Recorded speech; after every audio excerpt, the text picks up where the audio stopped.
Hello à tous et bienvenue dans cette nouvelle vidéo, donc dans ce nouvel épisode de Ciné Club. Et aujourd'hui, on va parler du film Gravity de Alfonso Cuarón. Alors, si vous ne le savez pas, j'ai déjà commencé à parler un petit peu de ce film dans la vidéo précédente, tout simplement parce que c'est sur ce thème-là que j'ai décidé de réaliser donc mon bullet journal et donc toutes les illustrations de mes mises en page de janvier. Donc voilà, si jamais ça vous intéresse, si vous voulez découvrir tout ça, je vous mets la vidéo en lien et dans le petit i. Et donc aujourd'hui j'avais envie évidemment de vous faire une critique un petit peu plus approfondie pour vous parler de Gravity. Donc Gravity, comme je vous disais tout à l'heure, c'est un film réalisé par Alfonso Cuarón. Au niveau des acteurs principaux, on retrouve Sandra Bullock et George Clooney, et c'est un film qui est sorti en 2013. Et voilà, pour le genre, c'est un film catastrophe spatiale, un petit peu un survival movie en fait, qui se déroule tout simplement dans l'espace. Vu qu'on est quand même face à un film avec plein de détails assez techniques, on va dire, sur les engins spatiaux, etc., je me suis dit qu'un petit résumé ne nous ferait pas de mal à tous. Donc, le film démarre avec la navette spatiale Explorer qui effectue une mission de maintenance sur le télescope spatial Hubble. 3 astronautes sont donc dans l'espace en train d'effectuer des travaux sur le télescope et amarrés dans la soute de la navette. Lorsque le centre spatial de Houston informe l'équipage qu'un satellite russe a été détruit par un missile, engendrant un nuage de débris spatiaux. De prime abord sans danger, les débris se multiplient par réaction en chaîne et certains d'entre eux vont se diriger droit vers les astronautes. Ceux-ci se préparent à réintégrer la navette spatiale, mais il est trop tard et les débris donc foncent sur eux. L'astronaute Ryan Stone se retrouve donc propulsé dans l'espace et dans la panique perd de vue la navette et ses collègues. Le commandant Matthew Kowalski, qui a également survécu, parvient à la rejoindre. Il l'arrime à lui à l'aide d'un câble et grâce à la propulsion de son MMU, donc Manned Maneuvering Unit, donc qui est un système de propulsion développé par la NASA pour permettre aux astronautes de se déplacer de manière autonome dans le vide au cours de leur sortie extravéhiculaire. Il va tout simplement la ramener à sa suite jusqu'à la navette spatiale. Hélas, à bord, il découvre qu'il n'y a pas d'autres survivants et les destructions l'ont rendu inutilisable. Le seul espoir semble être la station spatiale internationale à 100 km de là. Matt espère pouvoir regagner la Terre à bord d'un vaisseau Soyouz qui est amarré à la station spatiale. Le parcours dans l'immensité, l'obscurité et le vide intersidéral est l'occasion d'un échange entre les deux rescapés et Ryan confie à Matt le drame de sa vie, comment elle a perdu sa fille au cours d'un banal accident. Depuis, elle est tentée par ce destin tragique. Presque à court d'oxygène, ils arrivent à la station spatiale qui a également été ravagée par les débris spatiaux. Ayant épuisé tout le carburant du MMU, les astronautes ne peuvent pas réduire leur vitesse trop importante par rapport à leur cible. Ils doivent donc tenter de se freiner en s'agrippant au passage aux divers composants de la station. Ryan réussit in extremis à se prendre les jambes dans les courroies du parachute. Matt, qui n'a pas eu cette chance, est seulement retenu par le câble qui le relie à Ryan. Il comprend que s'il reste accroché à l'aide du câble, son inertie va les entraîner tous les deux dans le vide spatial. Aussi, en dépit des protestations de la jeune femme, il préfère se détacher de sa collègue et donc fait le choix de se sacrifier. Celle-ci, libérée, se retrouve donc attirée par la station. À la limite de l'asphyxie, car ayant épuisé sa réserve d'oxygène, elle parvient à pénétrer dans la station par un sas d'un des modules russes, tandis que Matt, par radio, lui communique ses ultimes recommandations avant de disparaître dans l'espace. Après avoir remis en pression le sas, elle se dirige vers le poste de télécommunication pour lancer des appels radio à son compagnon qui reste sans réponse. Elle comprend donc qu'elle est l'unique survivante de la mission et se résigne à appeler le centre spatial de Houston, mais elle ne parvient pas à le joindre. Mais Ryan est loin d'être au bout de ses peines puisque un violent incendie se déclare à bord et il lui faut donc s'enfuir dans le Soyouz de secours. Ryan parvient à échapper aux flammes, elle tâtonne, mais parvient à déclencher la manœuvre de séparation. Malheureusement, les câbles du parachute retiennent le vaisseau à la station, et Ryan est obligée de sortir pour le détacher à la main. Mais alors qu'elle avait retrouvé un peu d'espoir, surviennent à nouveau la vague de débris. En quelques instants, toute la station spatiale est réduite en morceaux et vole en éclats. Ryan parvient miraculeusement à en réchapper. La seule solution pour elle est maintenant de tenter de rejoindre la station chinoise Tiangong. Heureusement, Ryan a été formé au pilotage du Soyouz. Mais elle découvre que le Soyouz a épuisé son carburant et qu'elle est condamnée à mort. Elle tente une nouvelle fois d'appeler Houston à l'aide, mais elle ne parvient qu'à capter les émissions d'une radio amateur. Ryan parvient à capter par la radio des aboiements de chiens et les babillements d'un bébé qui, dans sa situation désespérée, lui font regretter les joies simples de la Terre. Se sachant condamnée, elle décide de se laisser mourir en fermant les arrivées d'oxygène de l'habitacle. Elle entend alors un choc et c'est Matt qui frappe au hublot et pénètre dans le poste de pilotage.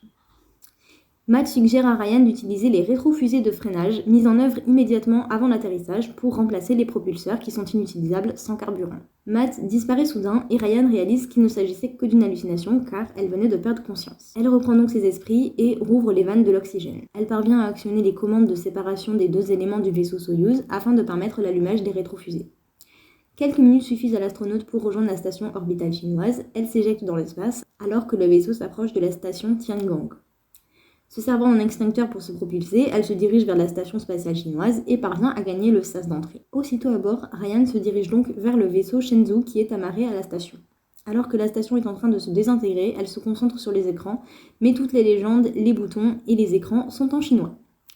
Heureusement, le vaisseau est d'une conception très proche du Soyouz et Ryan parvient à activer le système et à déclencher la séparation du vaisseau avec la station, tandis que celle-ci commence à se désintégrer. Alors que la capsule pénètre enfin dans l'atmosphère, elle échappe de peu une nouvelle fois aux débris enflammés.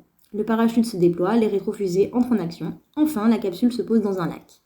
Les liaisons radio avec Houston sont rétablies, Ryan est saine et sauve, mais elle n'est pas au bout de ses peines car un feu électrique se déclare à bord. Elle ouvre donc immédiatement les coutilles, mais aussitôt l'eau s'engouffre dans l'habitacle. La capsule coule et se pose au fond du lac, heureusement peu profond, et Ryan parvient in extremis à s'en extirper.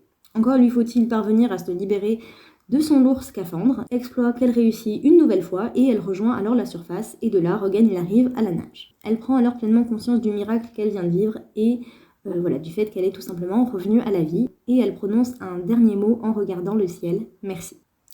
Passons maintenant à la réalisation et mise en scène.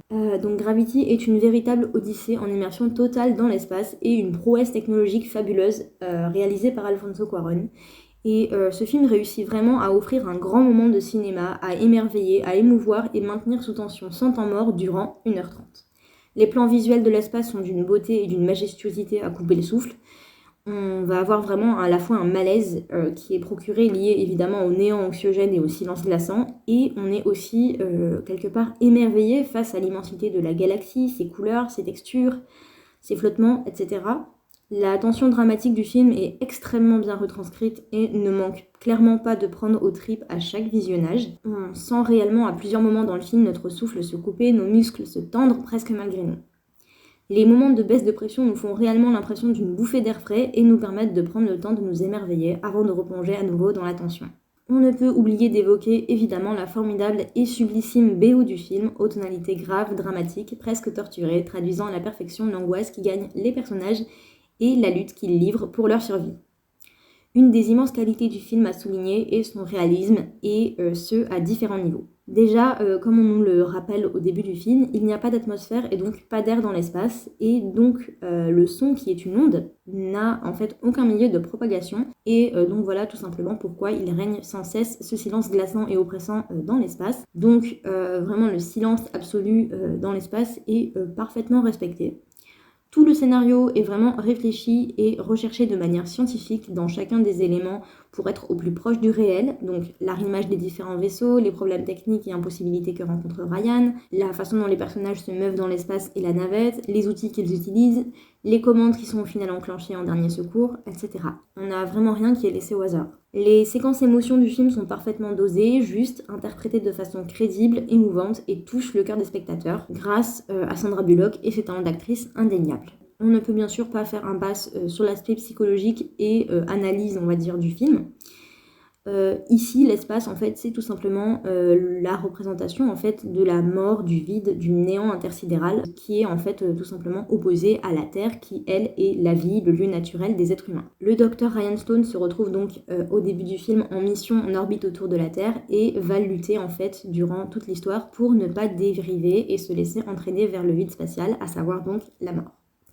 Elle a pour but ultime de rejoindre la Terre et les vivants qu'elle avait en réalité quittés depuis un certain moment en raison du traumatisme vécu suite à la perte de sa fille. Elle se retrouve donc dans cet entre-deux, entre la vie et la mort, et deux choix vont finalement s'offrir à elle. Le premier, renoncer, se suicider dans l'espace et y rester pour l'éternité en désactivant toutes les commandes vitales pour rejoindre sa fille, car c'est peine perdue et que plus rien n'a de sens sur Terre. La seconde, avoir un sursaut de vie et lutter corps et âme, ne jamais baisser les bras et croire en sa bonne étoile et sa chance de rejoindre les vivants en faisant son deuil, laissant derrière elle sa douleur qui la freine et l'empêche de revenir pleinement à la vie. Durant tout le film, on a vraiment cette sensation que, évidemment, Ryan lutte pour elle, pour sa survie, mais aussi pour sa fille qui veille sur elle parmi les étoiles. Le film regorge de bout en bout de séquences d'une symbolique et d'une esthétique magnifique, que ce soit la traversée dans le vide avec Kowalski, la position fétale en lévitation dans laquelle se réfugie Ryan après être enfin parvenu à gagner un semblant de lieu de sûreté, la séquence où s'énerve la lâche lorsqu'elle capte une radio terrestre chinoise, finit par perdre totalement espoir et se met à fondre en larmes en écoutant les cris des chiens et d'un bébé. Toutes ces petites choses si belles et propres à la vie et dont on ne réalise l'importance que uniquement quand on en est privé. On a également une très belle scène qui se déroule quand Kowalski lui apparaît alors qu'elle a perdu conscience et lui souffle la dernière solution qu'il lui reste pour rentrer sur Terre en parvenant à créer en elle un électrochoc et réactiver cet élan de survie qu'elle avait perdu. Il y a aussi cette sublime séquence où Ryan fait ses adieux à sa fille en lui transmettant un message par l'intermédiaire de Kowalski, tout en simplicité et sobriété. Et enfin, bien sûr, la scène finale où Ryan parvient à se débarrasser de son habit sous l'eau et remonte à la surface. À bout de force, elle se retrouve donc couchée sur le sable, qu'elle froisse de ses mains en pleurant. Elle se relève laborieusement et remercie le ciel. Cependant, voilà, si on veut un petit peu chipoter sur des détails, je pense que la fin du film aurait gagné en impact émotionnel à être coupée quelques secondes avant dans le mouvement où Ryan se relève. Voilà, mais c'est juste un petit détail. Et d'ailleurs, à propos de détails, pour les plus attentifs, on remarquera donc durant le film la présence d'une gravure de Saint Thomas, donc celui qui veille sur le voyageur, lorsque Ryan tente de rejoindre la Terre. Dans le vaisseau chinois, Ryan se trouve également face à un chat porte-bonheur alors qu'elle parvient enfin à établir un contact radio. Attardons-nous maintenant un petit peu plus sur les personnages. Ryan Stone est le seul et unique personnage principal et c'est elle l'héroïne qui est au cœur du film. Au départ, nous découvrons une jeune femme astronaute en mission sur le télescope Hubble et on comprend vite, au vu de son anxiété évidente, battement de cœur trop élevé dès le départ, petite maladresse, elle perd un boulon dans le vide, etc., qu'elle n'est pas très expérimentée. En effet, Ryan, qui est en réalité médecin dans un laboratoire, a rejoint la NASA depuis peu et il s'agit sans doute de l'une de ses premières missions dans l'espace. Après avoir essuyé la pluie de débris qui s'est abattue sur elle et se retrouvant presque à court d'oxygène, Ryan se confie à Matthew Kowalski, son coéquipier, sur sa vie personnelle. Dans le passé, elle a eu une fille qui, par un stupide mais non moins tragique accident dans la cour de récré, a trouvé la mort. Elle était en voiture lorsqu'elle a appris le décès de son enfant, et depuis ce jour, elle part travailler le matin, puis le soir, roule sans fin, sans nulle part où aller, métaphore sur sa vie qui n'a plus aucun sens depuis ce drame. On comprend alors à ce moment-là que, en réalité, Ryan n'a plus aucune attache sur Terre, rien pour la motiver à vivre, et cette mission dans l'espace, c'est un petit peu pour elle comme une sorte de tentative de suicide finalement, afin de revenir auprès de sa fille chérie. Lorsque Kowalski se retrouve dans l'obligation de se sacrifier pour elle et parvient à lui faire promettre qu'elle arrivera à s'en sortir, Ryan retrouve un élan de force vitale qui lui permet de se retrouver in extremis dans un lieu sécure et de respirer à nouveau. C'est là qu'on a ce fabuleux plan où Sandra Bullock tourne en apesanteur en position fétale. Cette image est vraiment très très forte parce que voilà, on a un personnage qui est démuni comme un bébé sans armes et sans défense face à l'immensité de l'espace et qui va en fait lutter contre cette menace qui tente de l'engloutir à tout moment. Elle réalise à ce moment-là à quel point le souffle de la vie est précieux après avoir failli le perdre pour toujours. Mais voilà, évidemment c'est le principe du film. Ryan est loin d'être au bout de ses difficultés et devra affronter encore une montagne d'éléments en travers de son chemin de retour vers la vie. Tout son voyage et son aventure spatiale est une sorte de test, d'épreuve pour lui permettre de retrouver la force de vivre sur Terre dans ce monde parfois injuste, cruel et sans pitié, dans lequel malheureusement des enfants meurent. Mais lorsque Ryan se retrouve au commandement du vaisseau Shenzhou qu'elle n'a jamais piloté de sa vie et qu'elle réalise en plus de ça que celui-ci est à court de carburant, elle perd de nouveau tout espoir et se résigne à se laisser mourir. Mais une partie d'elle-même bat encore cette petite étincelle de survie qui lui souffle la solution par l'intermédiaire de la vision de Kowalski. Ryan reprend alors ses esprits et se refuse à abandonner et à mourir. En tout cas, pas de cette façon, pas sans avoir tenté le tout pour le tout. Elle commence par faire des adieux poignants à sa fille en livrant un message à l'intention de Kowalski qui se trouve désormais auprès d'elle. Elle décide alors de retourner à la vie pour de bon et tenter tout son possible pour rejoindre la Terre. Comme elle le dit très bien dans sa réplique, il n'y a plus pour elle que deux possibilités. Soit elle meurt dans sa tentative finale de regagner la Terre, mais en tout cas elle se doit de tout tenter et de faire tout son possible, soit elle s'en sort et aura une formidable histoire à raconter. Au cours de son odyssée, Ryan devra entre autres affronter tous les éléments possibles, l'air, donc plus d'oxygène, le feu, l'eau, pour enfin parvenir au dernier, la Terre, dans un final grandiose. Après s'être sortie de l'eau qu'on peut voir comme un symbole d'une renaissance pour elle, elle regagne le rivage et réalise le don précieux qu'est la vie et qui vaut largement d'affronter toutes les batailles au monde. Alors, elle remercie le ciel, sa fille Kowalski, d'avoir veillé sur elle durant tout son périple et de lui avoir permis de retrouver les vivants. Et je voulais évidemment finir avec quelques mots sur Mathieu Kowalski. Donc astronaute lui aussi, il semble être le chef de la mission spatiale et chaperonne un petit peu Ryan qui possède de nombreuses connaissances scientifiques mais peu de pratiques lors de ce qui semble être sa première mission. Il a une personnalité assez désinvolte et tente d'alléger les esprits et les situations avec de l'humour. Mais parallèlement à ça, il sait garder aussi son self-control, ne se laisse pas gagner par la panique et a une vraie capacité d'observation qui lui permet de prêter attention à la beauté du monde et de voir du positif un petit peu partout. Il fait remarquer à Ryan la beauté de la vue et raconte des anecdotes stupides alors que leur situation à tous deux est clairement critique. Peu après, alors qu'il s'est sacrifié et qu'il est donc condamné à mourir dans l'espace, Ryan l'entend s'émerveiller de nouveau à l'aide de sa radio. Il est en quelque sorte une présence spirituelle pour Ryan et c'est lui qui va être à l'origine de son sursaut de volonté de vie. C'est également Kowalski qui au départ lui fait promettre de ne jamais abandonner et de retourner parmi les vivants où est sa place. De plus, on le voit apparaître à Ryan dans son subconscient lors d'une vision et lui apporter la pièce du puzzle qui lui manquait pour trouver une ultime solution. Je trouve cette scène particulièrement belle parce qu'on voit vraiment la bonté de ce personnage qui ne juge pas Ryan et qui est en totale empathie avec elle. Il comprend son traumatisme, son épuisement et son envie d'abandonner la lutte et de se laisser aller à la mort car pour elle, rien de bon ni de beau ne l'atteindra jamais sur Terre. Cependant, il parvient à redonner espoir à la jeune femme en lui rappelant la force dont elle a fait preuve jusqu'à présent dans l'espace et sur Terre. Elle a vécu dans son traumatisme une des plus grandes souffrances qu'un être humain peut connaître, la perte d'un enfant. Alors, malgré la douleur qui l'assaille toujours, rien de pire ne pourra jamais lui arriver et sa bonne étoile ainsi que sa fille la protégeront et veilleront sur elle pour toujours. Elle a le droit et le devoir de vivre à nouveau. C'est également à Kowalski que Ryan s'adresse dans la dernière étape critique de son plan de survie. Elle lui demande de transmettre des messages à sa fille, ainsi que son amour infini. On a donc en quelque sorte bel et bien une figure un petit peu d'ange gardien dans ce personnage de Kowalski qui va faire le lien entre Ryan et sa fille décédée. C'est ce qui va lui permettre d'alléger quelque part le poids qui pèse sur elle depuis le jour de l'accident, et c'est d'ailleurs ce qui l'a coupée du monde des vivants qu'elle peut donc à présent rejoindre l'esprit plus serein. Donc écoutez, voilà, cette vidéo est maintenant terminée. J'espère que voilà, vous avez apprécié cette critique, analyse du film Gravity. Ça a été vraiment comme toujours un super moment pour moi de partager avec vous ma passion pour le cinéma au travers de cette vidéo. Et écoutez, moi je vous dis à très bientôt dans une nouvelle vidéo. Bye bye!